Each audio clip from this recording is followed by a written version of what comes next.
Welcome everyone to Grandmaster's Choice. I am Woman Grandmaster Thalia Cervantes, and today we're going to be talking about the very exciting rounds today of Tata Steel Tournament in Wijk. It's been a very exciting tournament. It's usually one of my favorite ones to follow from the year.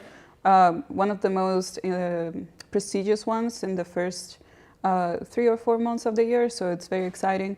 And at the same time, we're blessed today with a very explosive round. So we're going to have a little bit of a recap of the event and some of the games that I thought were the most interesting. Just as kind of an overview, I think today we're going to be focusing more on the games between Nodirbek Abdusattorov against Jorden van Foreest, as well as the game from Parham and Warmerdam. And then if we have a little bit of time, maybe we'll also take a look at Wei Yi against Nepomniachtchi. But overall, it's been a very exciting event. I believe some of the previous big moments of the tournament were Prague defeating Ding Liren, our current world champion, to become #1 player of India, which is a huge achievement, as well as Ju Wenjun defeating Alireza Firouzja, who I believe is her highest rated win. So yeah, lots of exciting little things in this tournament, and today is not really an exception.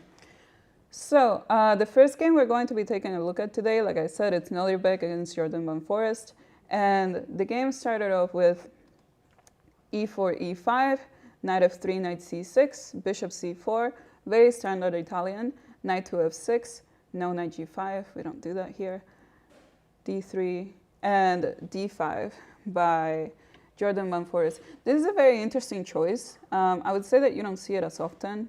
Nowadays, it can lead to a very dangerous position because the center has opened up so suddenly, and it kind of foreshadows some of the problems that happen later for Jorden. The most standard move in this position, I would say, is bishop to c5. There's also bishop to e7, very natural play. But d5 can end up leading to a lot of complications due to after e takes d5, knight takes d5. The center might not be as stable, and then black still needs a few extra moves to castle. So the game actually continued with castles, bishop to e7, rook to e1, already putting pressure on the pawn on e5.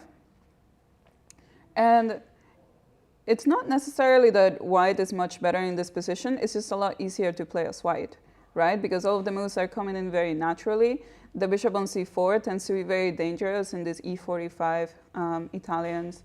And at the same time, like I said, knight on f3 already attacking on e5, rook attacking on e5. It's a little difficult to defend as black. And then they actually ended up playing the move pawn to f6, right? Which is usually not a move that you see in this type of openings.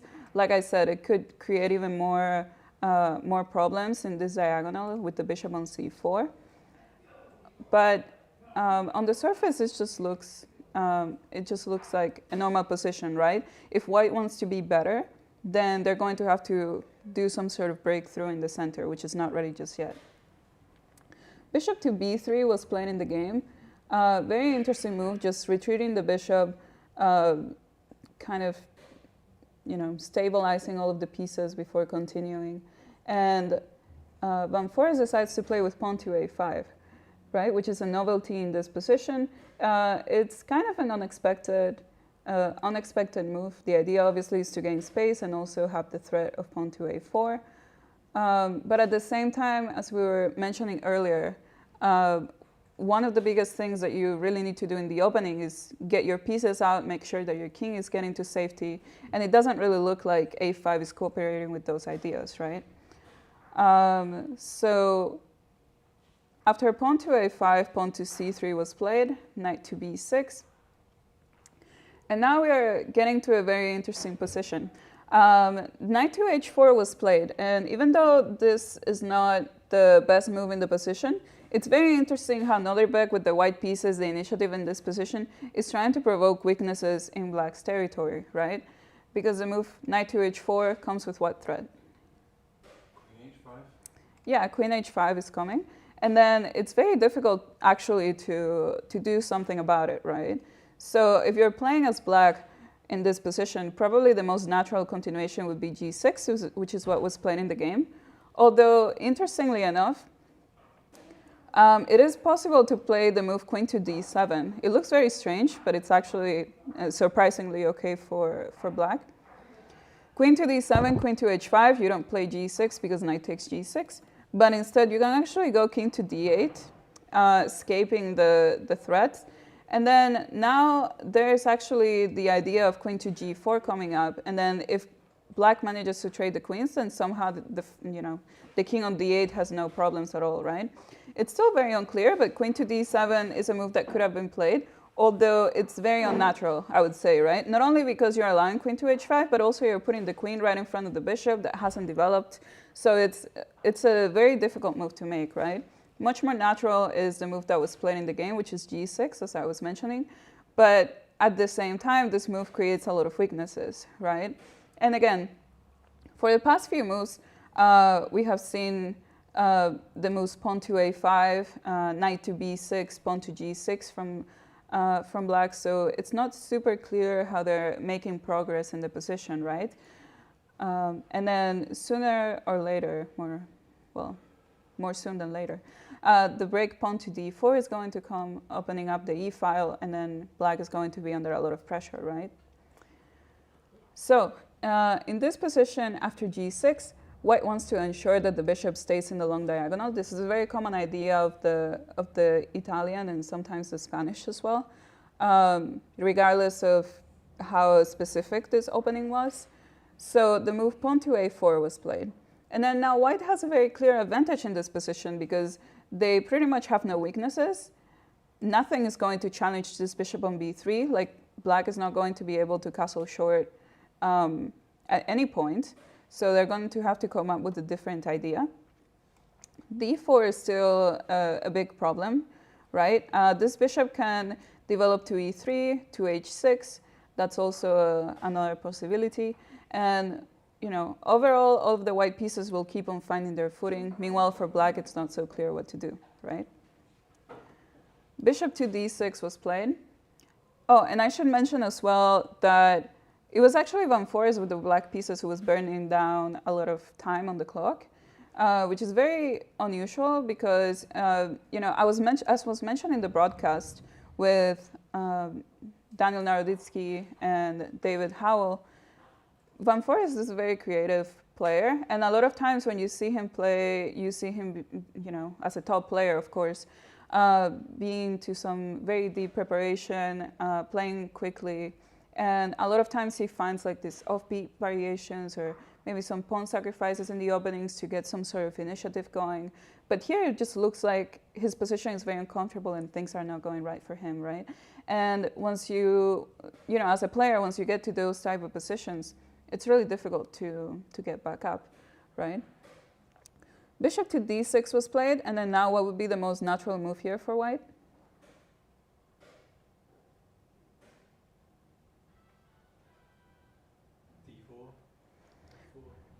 D4, yeah, d4 is the move that was played, and it makes a lot of sense, right? If we're playing in this position against the lack of development the black has, it makes sense that we play fast, right? Like, we need to have some sort of breakthrough quickly, utilize the fact that the king is in the center, that the pieces are not developed, and then, do something before black manages to coordinate themselves. So d4 was played. Queen to e7, perhaps with the idea of getting the bishop out of the way, bishop to d7 in the future and long castle. Bishop to e3 was played. Another possible move would have been bishop to h6. Both of them are kind of okay. Bishop to h6, I would say, makes a little bit more sense, controlling more of the position and keeping the e-file more open. But bishop to e3, bishop to d7. But BE3 got a question mark from the computer during the broadcast. Do you remember that? Yeah, so bishop to e3 in this position. I mean, it's difficult to say that it's a bad move because it's a developing move, right? Like how bad can it be? I would say dubious at worst. In general, yes, maybe bishop to h6 was, a little bit better, just a better spot for the bishop in general. Bishop to e3, the interesting thing about it, maybe something that Nodirbek noticed that might be useful for the future, is that later on when the position opens up a little bit, maybe something like d takes e5, there are always ideas of bishop takes b6, which can also become, can create a lot of weaknesses on the queen side if black decides to castle long. So I believe that was part of the idea of this move. But yeah, bishop to h6 would have been a little bit more precise. Still, the position is a lot more comfortable for white. And they do have the advantage and the initiative here because it's still very uncomfortable to find your footing here as black. Yeah, and the game actually continued with bishop to d7, and then here d takes e5, f takes e5, and knight to f3. The knight did its job on h4, it provoked some weaknesses, now it's getting back into the game. It's going to put some pressure onto e5 in the future, and at the same time with the knight going back, even though it's a retreating move, it still makes a lot of threats. Because, for example, the king cannot castle long right now because of what?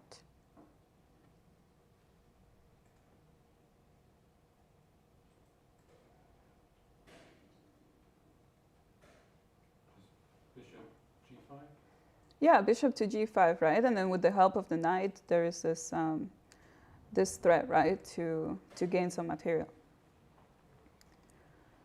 So knight to f3, black actually played pawn to h6 because they still want to castle long. And then white decides to finish the development with knight b d2.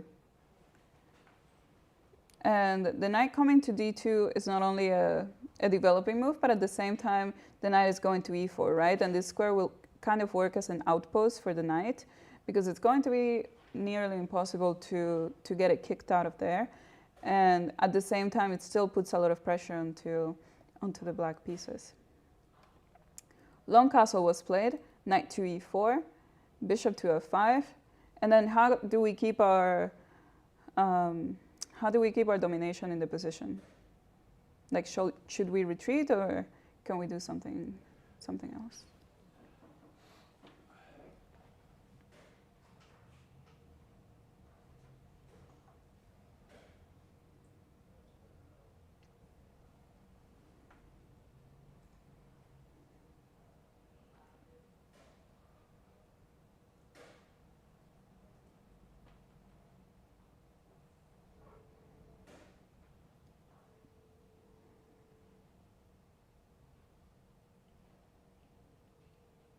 Obviously, our knight on e4 looks really good there, right? We wouldn't want to lose that square. So how can we reinforce? Bishop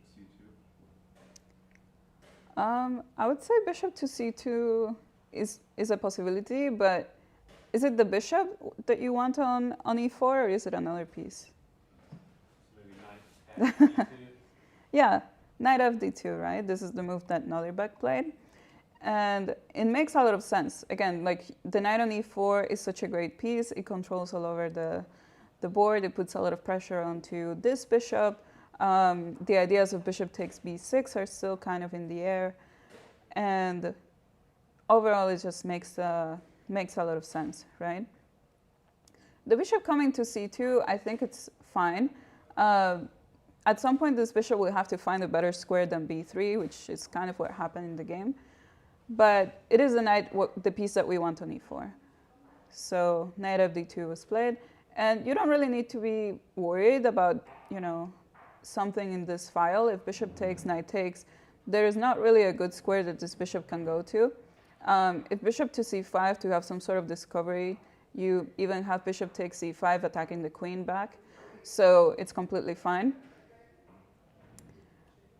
And, you know, any square like b4, a3 doesn't really make any sense. So even though black has a bishop, it's not like they can freely move it anywhere. And this is not a big threat. The two knights don't have many squares to move to either. White just got the pair of bishops. The position is completely fine, yeah? So after knight of d2, black actually played with knight to d7, trying to regroup the knight somehow, either to c5 or to b6.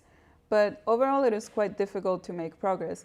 And with every move that black makes, there's a new weak square, or like a new weakness left behind, right? And we were just mentioning how this bishop would like a better square, which would also allow white to consider the possibility of b4, right? And finally having a breakthrough on the king side. So what could be the square that we want?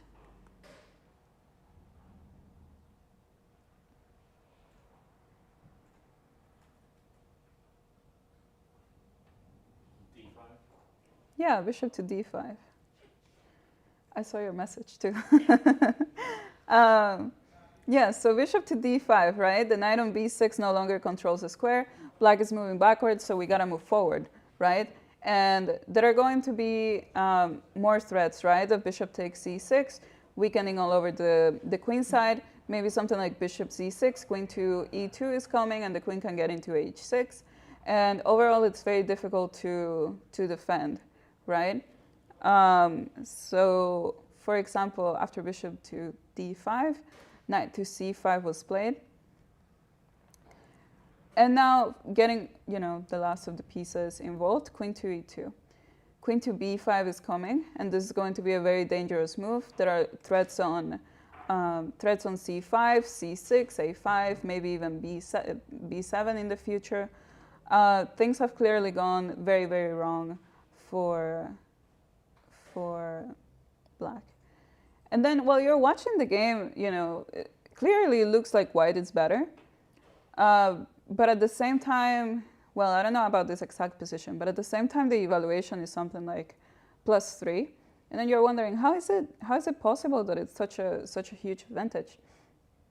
But if you just look at the position, white doesn't have any weakness. There's nothing that black can target. We do have the kings on opposite sides, and that usually means that there is a race in the attack, right? Like one side is trying to reach the opponent's king faster than the other. But here, like, the white king is completely safe. There is no danger. This bishop would have a nice diagonal, but it's blocked by the pawn on e5, and this one will not move ever again because of the knight on e4. These two knights have not found their good square just yet. White just created the possibility to play with b4. The queen on e2 just incorporated into the game. It can get into b5. There's, again, the threat of something like bishop takes c6, taking on c5, and queen to a6. There's just way too much going on here on white's favor, right? And there's a lot of control over the light squares as well, like c4, e4, b5, for example, right? No piece is under any big danger. The knight on e4 is well supported by both the other knight and the bishop. And this kind of also ties back to earlier in the game where black decided to play with pawn to a5, right? Instead of finishing off the development. a5, a4 favors white a lot. Like I said, b5 is very weak. And overall, it's quite difficult to make any sort of progress or create counterplay as black, right? It's really difficult to find any counterplay here on the king side for black, I would say. For a move like, you know, let's say, well, you can't really play queen to a4 because c5 is hanging. But let's say something like knight takes, queen to h4. There's not really any threat because you can always play something like g3, right? And things are fine. You can probably even like allow black to take with a move like I don't know, maybe even a move like rook d1, just to mention it. And then after it takes, you have g3, right? And then the queen can't defend e4, and then you take it back again. So even if you give black an extra move, then they don't even have a concrete threat, right? However, the way that black played kind of made it easier for white to keep going, because again, there was really no counterplay at all. And at the same time, it is Jorden with the black pieces who's burning down a lot of time. White is just naturally making moves. Everything looks very intuitive, very natural, and not spending much time. Knight to b8 was played. And then the move rook a d1. Another possible move would have been f3, but overall the position is just very, very easy to play as white. Almost any move does the job. Rook a d1, and now knight to a6, trying to reinforce this knight on c5, and then maybe in the future have the idea of taking on e4 and then bringing this knight over to c5, because as we know, exchanges tend to favor the side that's under a lot of pressure. So in this position, what would be the most accurate continuation for white? Like I said, almost any move is good in a position like this. But how can we keep incrementing our pressure?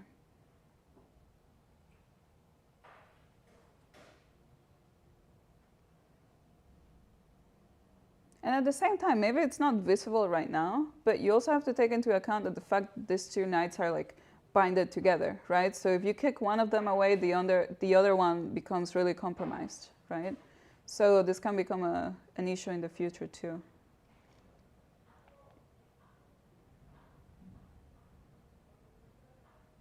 The b pawn? Like move the b pawn? Yeah, b4. Yeah, I think probably b4 is a possibility. I would be a little bit worried to go for it right away, because I'm not sure if after something like takes, probably like the position is still much better for white. But I would say maybe after takes, knight takes, you would really have to calculate it well until the end, because this bishop is hanging, and then we don't want to give black any extra chances. Maybe we can make a few moves first and then prepare b4.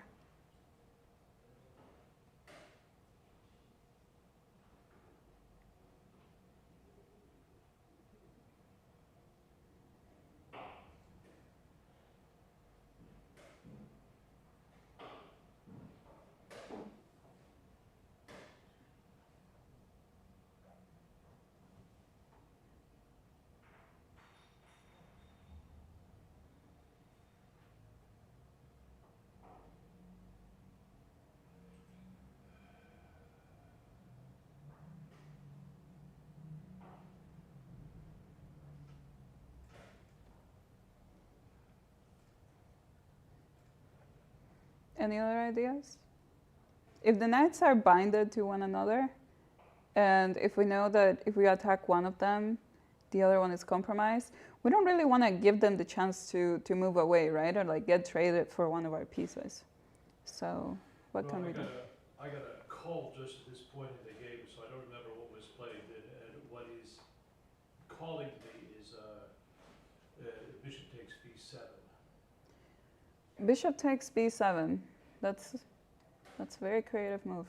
Obviously, if knight takes, there's queen takes a6, right? Yeah. And then if king takes, You have the queen check. yeah, queen to b5. The question is. Yeah. The question is, I mean, he's got 3 guarding the knight on c5. Right. You've only got 3 attacking it.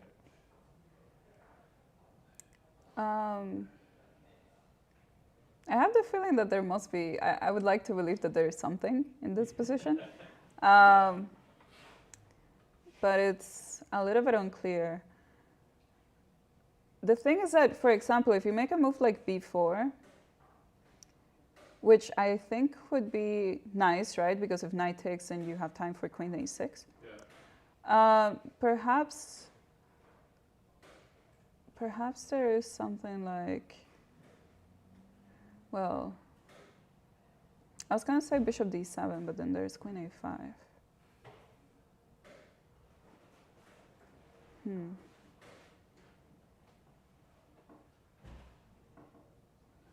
Okay.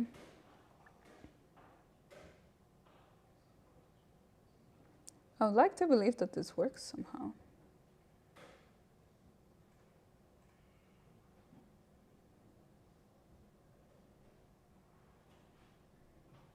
Okay, maybe we can try. Oh, maybe we can do something like takes.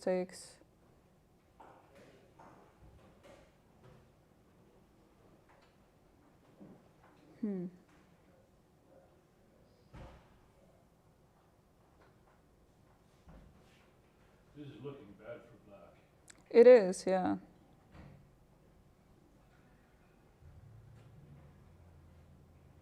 Okay, I would say maybe bishop d7, queen here. But this still doesn't look very good. If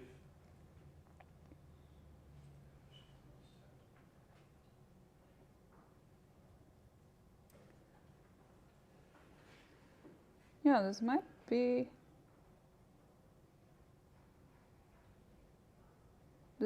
another continuation. I mean, with bishop to b7, before you play queen to a5, what about knight takes bishop check? Knight takes. Well, if knight takes, maybe now. Well, if I take with the queen, then there's pawn takes, right? Right. So I'm forced to take with the pawn. And then you take with the pawn. Pawn takes knight. But then the queen. Oh, the queen is hanging. The queen is still hanging. Right. Yeah. Well, I like. Here you would have queen to e6. What is he going to do after queen to b6? No, I think, yeah, queen to b6. I would say that there is more than enough compensation here for white. At the same time, I don't know how necessary it is to sack. But okay, maybe bishop takes b7.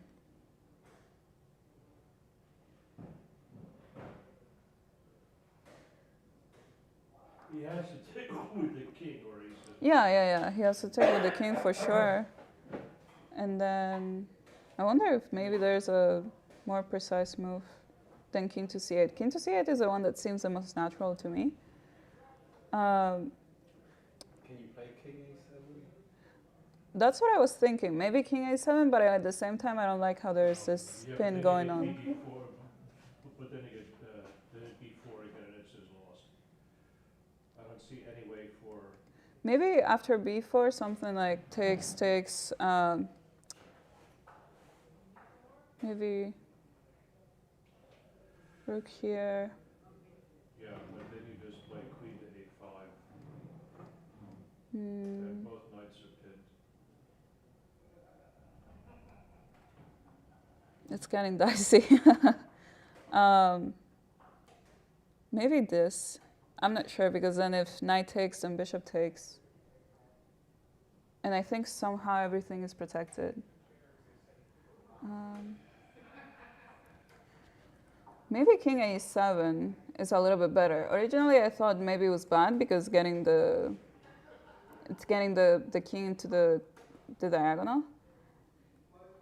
But maybe this is a problem. Because then there's this rook to fa. If knight b3, then the same. Oh well, bishop e4 is hanging, but there's also this. So. And what if he plays knight takes knight immediately? Here? Yeah. Knight takes. Bishop takes. Yeah, bishop takes. And now knight. Does that work?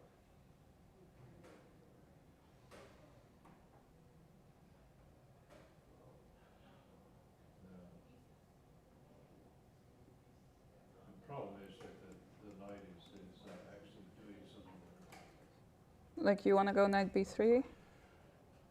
I mean, no, I was talking about the knight on a6 is actually doing something now with guarding the bishop on c5. Yeah.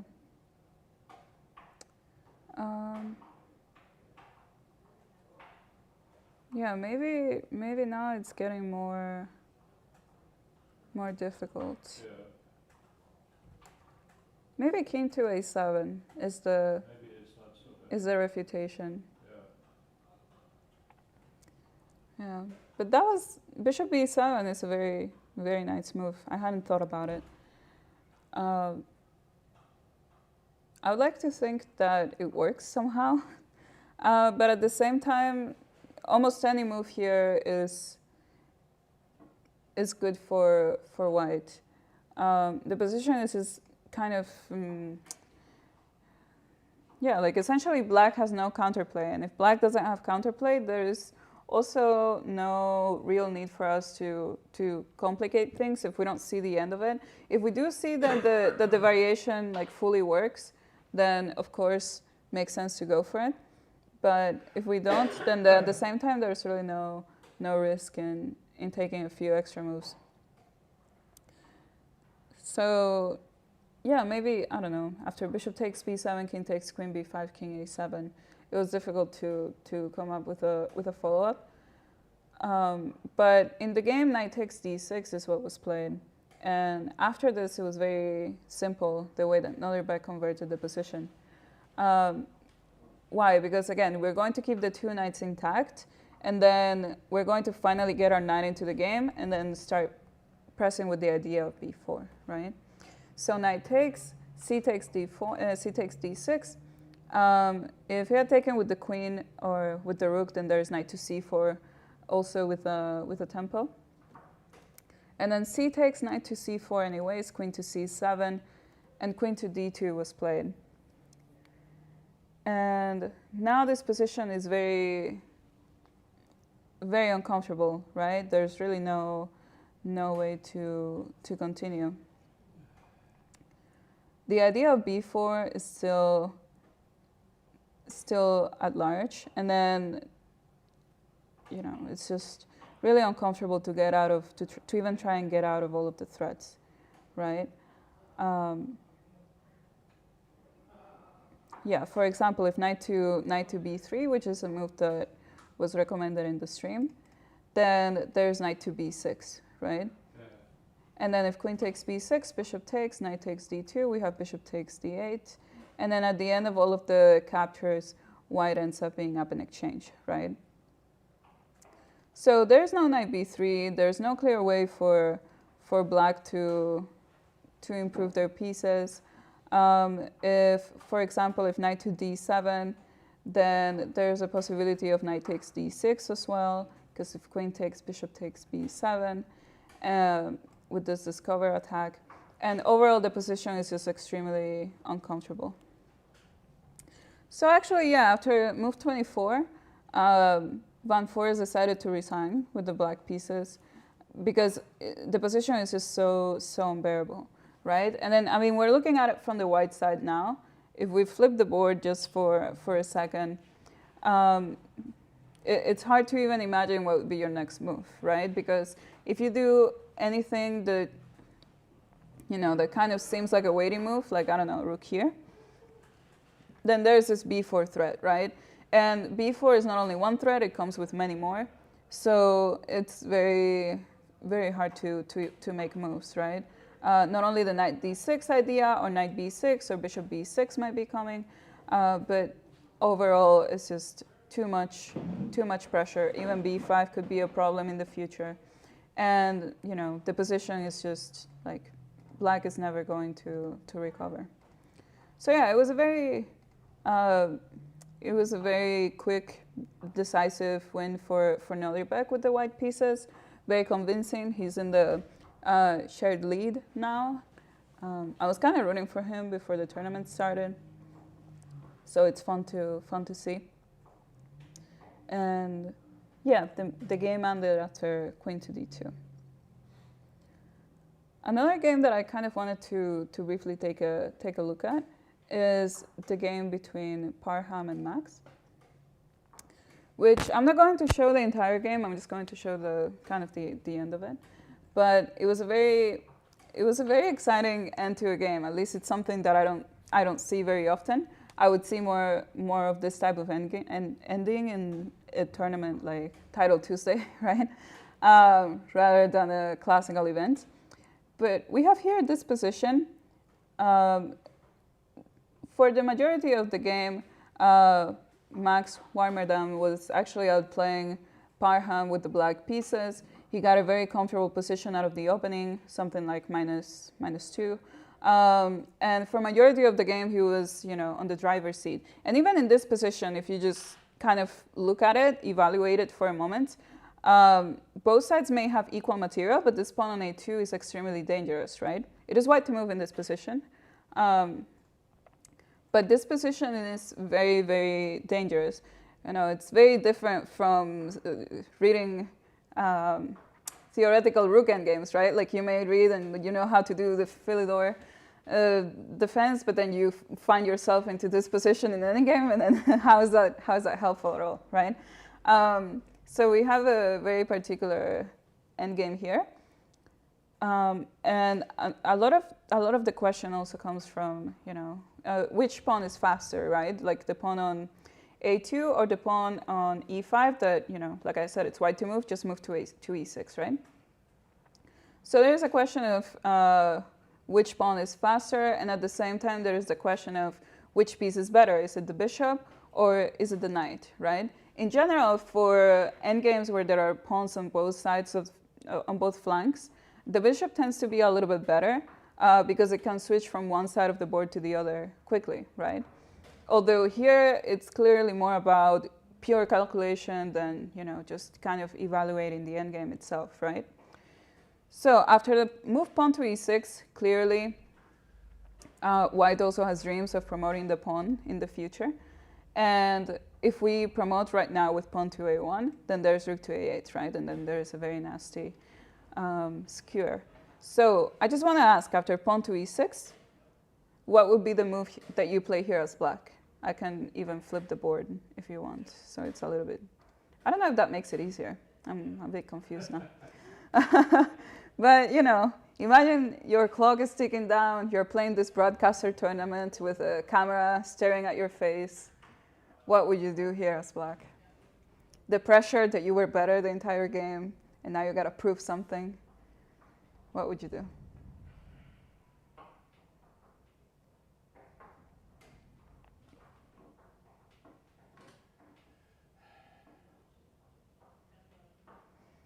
I like to see that we have in this chat a lot of mixed solutions, but we'll discuss them soon.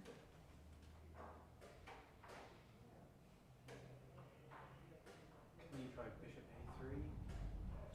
It makes sense to block the a file, right?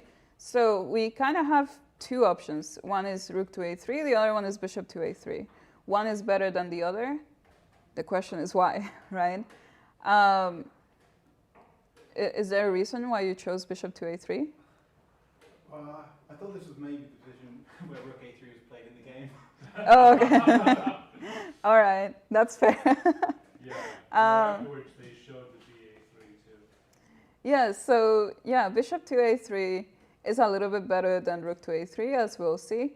Although it is kind of crazy because in this position after bishop to a3, at least, in my opinion, it makes a lot of sense because you're blocking with the bishop rather than the rook. The rook can come to c1. The bishop is no longer under attack. It still controls e7. So there are a lot of lots of aspects in this position. Actually, the best move here is rook to c3, according to the computer. And it's kind of also very crazy. Rook to c3, obviously the idea is that if rook takes, knight takes, and then, at least we get to take the pawn on a2. And at the same time, if the pawn promotes to a1, then rook takes h3.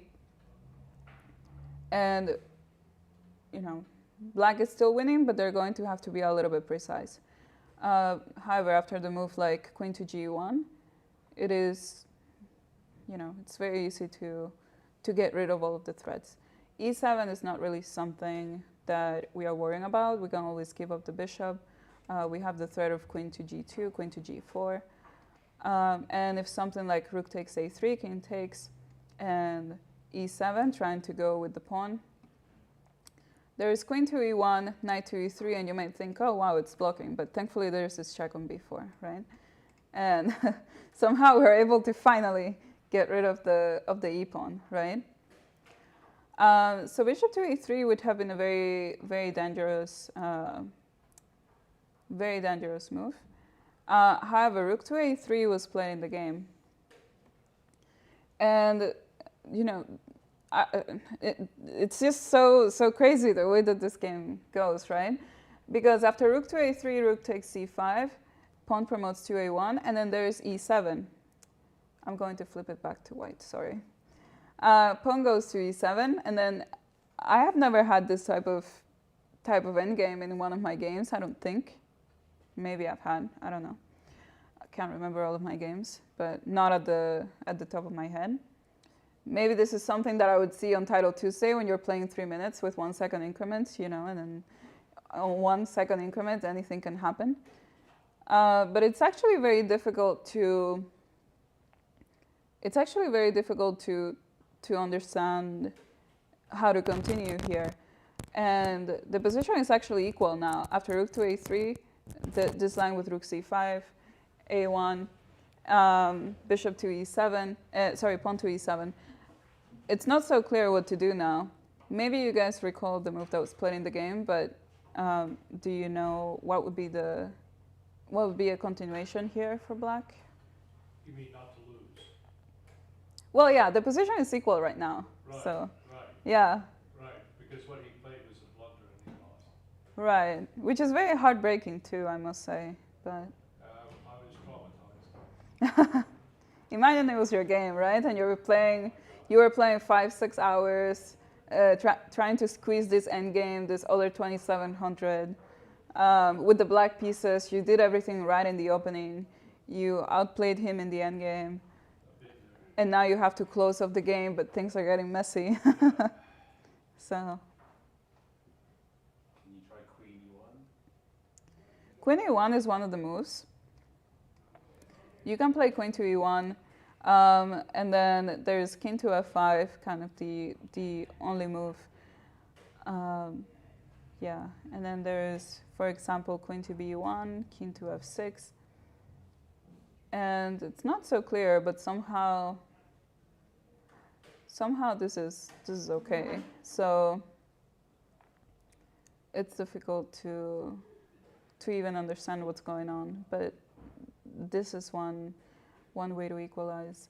Another one is actually queen to b1, king to e5, and then there is this rook to d3 move, which is kind of crazy as well. You can't play e8 because of queen to e1. But actually there's rook to c8, queen to e1, and there's only one move to draw here. I mean, you don't have that many options as white, but one move to draw.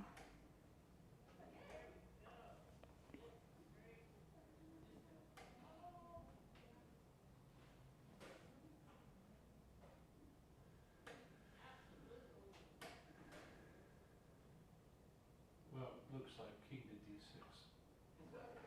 King to d6. I think after king to d6, the issue is that there's rook d5. Oh, right. King takes and queen e7. Yeah. So that's a big problem. The king coming to f5, obviously rook d5 comes with a check. So actually the only move is king to f6. And then after rook takes d5, you promote, and then all of a sudden it's equality. The best recommendation is to trade queens and then make a draw somehow.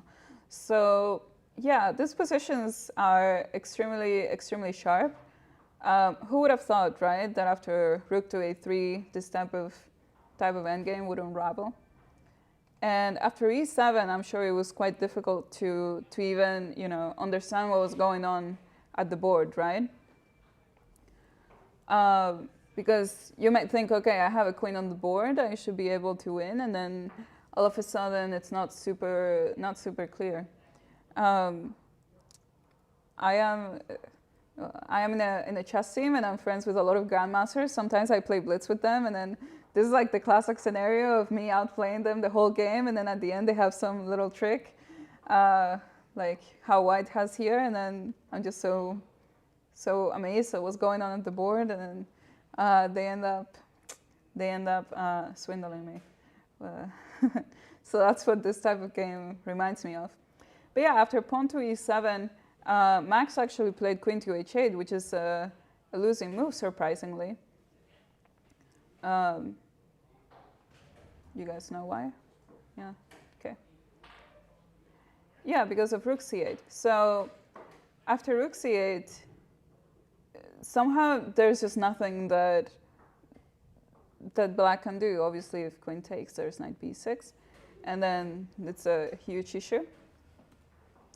And in the game, queen to h7 was played, but after f5, rook g3, e8, rook takes g4, king e5, black had to resign because they're not only down material, but at the same time, there's rook to a8 coming. The position is just terrible. So it is crazy how, I don't know, at least to me, it's crazy how the game just turned around in a few moves. I was watching a little bit of the interview that Parham had after the game, and he seemed very, very amazed. He was really going for a win in this game, and he was just outplayed from the opening, and he didn't think he had a chance, and then somehow things got tricky at the end, and he finally... this was his first win of the tournament, so that's very exciting. And yeah, the thing about being a chess player is that you also get to understand what it feels like to lose a game, and then when you think about Warmerdam in this game, it's just very sad and unfortunate. Especially during a classical game when you put in so much effort for many hours. But yeah, it just goes on to show like how difficult endgames can be. A lot of people think that endgames are just, trade pieces, bring your king to the center, make a draw, but you can always have very sharp endgames, and that's why it's also really good to study practical endgames as well. Well, I wasn't really thinking of giving recommendations, but one book that is kind of like jumping to my mind right now is a book called Endgame Virtuoso, I think, by Smyslov, or with examples from Smyslov. So it's a book that, I remember talks about like different endgames with, let's say, no pawns, or like queen endgames, or like different, piece imbalances. And it tends to be more on the practical side than the theoretical side, like Dvoretsky or 100 endgames you must know.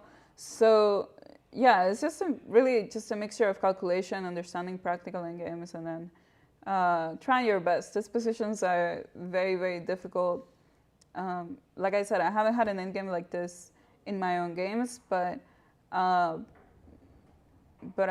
had to deal with like complicated endgames in the past, and it's always, you're always scared to make the wrong call, and here definitely black made the wrong call. So yeah, probably the highlight of the round was this game.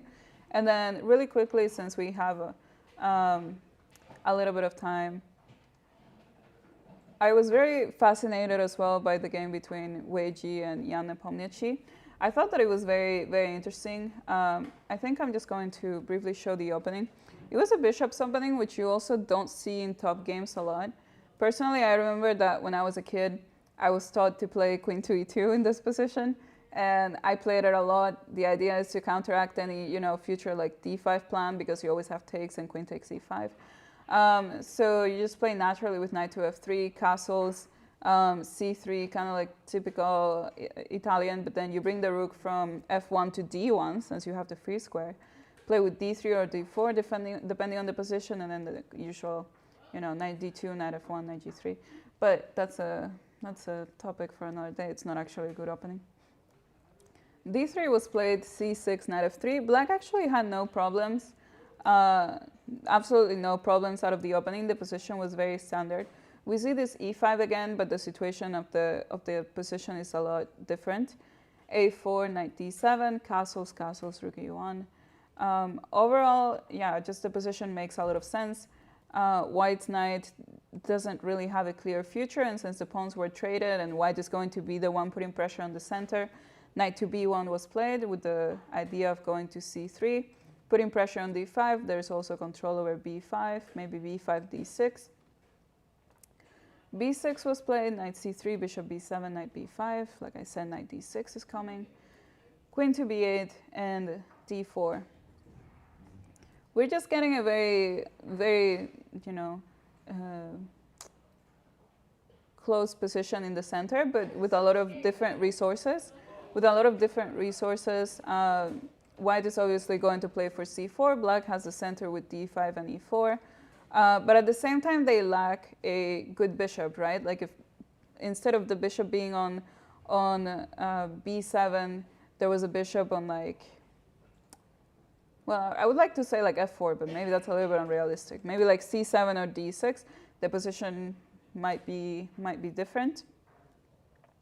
But after knight to D2, bishop C6, C4, takes, queen to F4, G3, queen F5, C takes D5 was played, and this is probably something that Nepo missed. C takes D5, black is not able to recapture. Do you guys know why?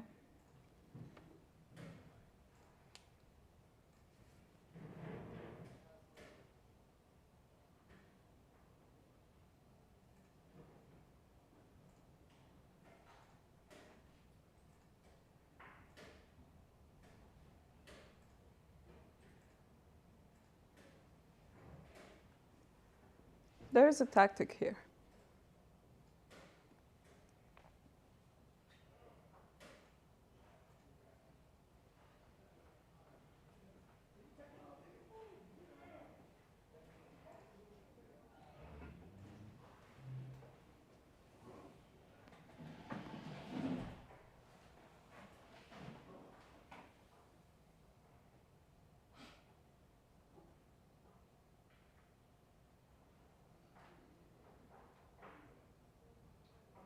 BC2. Here? No, you just bring the knight back, Yeah, maybe I can play like knight F6 or something. This is like a very specific moment in the position. It's kind of an idea that you might miss at first glance, but then, it's a tactic. G4. Yeah, G4, right? And then we're going after this knight. If queen to G5, I'm assuming you can probably take, but I was also just thinking about H4. And then takes. And of course, if the queen goes back to E6, then there's rook takes E4, and the position is still under a lot of pressure. So as we said, black is not able to take back on D5, so instead they decided to play rook a D8. But now at least white has a pawn, even if it's somewhat temporary. It became permanent, but it's a pawn now, just that white has. And what makes the biggest difference in this position is that the knight on D7 doesn't have a clear future, right? You can maybe be a pawn down in this position, but with the knight on D6 instead of D7, and then the position is a lot more holdable. But okay, e takes F3, queen takes, queen G5. But now Wei Yi just very naturally played. The bishop on B3 got activity in this diagonal, kind of similar to the previous game. And now king to F8 was played, which is a very interesting choice. It wants to get out of this diagonal, obviously. And it also had it was also preventing another move, but we can still go on with our idea.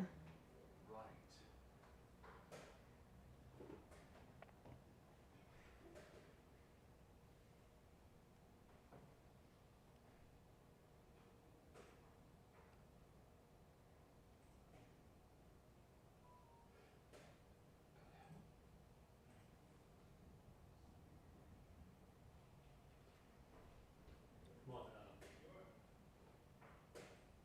make it spicy.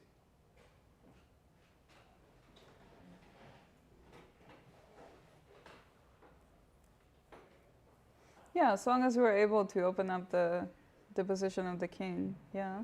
So, rook to e6, to e7. Yeah, rook e7. And our plan is just to, open up the position around the king, and also it frees up the square on d6, right? Because after it takes. Rook to e1 was played, which is very natural, but surprisingly, queen to e2 was a little bit better. The idea is that when the king goes to f8, knight d6, there is also no infiltration of like queen d2, unlike what happened in the game with rook to e1, knight d6, queen d2. But even now, the white position is very comfortable. Queen to c3, just getting to an endgame. G6, this pawn on f7, it's under attack forever, pretty much. H3, not even capturing it at the moment. A4, and there's really no need to get the bishop away from its best diagonal. The pawn on A4 is not necessarily a dangerous pawn at all. So bishop to A2, A3, F7 is still under a lot of pressure, but just simply king G2. And then something very beautiful that I noticed from the game was this little king walk that Wei Yi had with king to F3. Just pretty much getting the king into the game. And there's not much that black can do about it, right? Because even if the king somehow, it wants to, let's say that it wants to get into F7, you even have ideas of rook E7 now that the king is gone, right? So there are just threats everywhere. And because the position is just so uncomfortable and none of the pieces have active play for white, black ended up resigning here. So obviously those were not all of the games from this round, but in my opinion, they were the most exciting. I think also the game between Donchenko and Alireza was very interesting. Alireza made like this, I guess you could call it a blunder, but it was just a very difficult position to defend, and then at one point he just kind of let go. And then the Prague-Wenjun game was also very interesting as well. Prague is on an amazing streak. Is it possible for you to go into the Prague game? I think we have run out of time. Okay. Yeah, we're actually a little bit over time. But obviously, like, all of the games are very interesting, and you can find, you should be able to find like the games annotated in different sites, whether it's ChessBase or chess.com or wherever. Yeah, so overall the tournament is, I would say it's very exciting as usual. I think there's a 4-way tie for first place right now, and it's exciting to see who's gonna come out on top. And yeah, I'm sure we'll keep having more exciting games on the rounds to come, but this is all I have for today. So yeah, thank you so much for being here. Yeah, Are we? Yeah, thank you. Are we ending the stream or no? Yeah, just Yeah. say bye. And I'm Okay. Bye bye everyone. And yeah.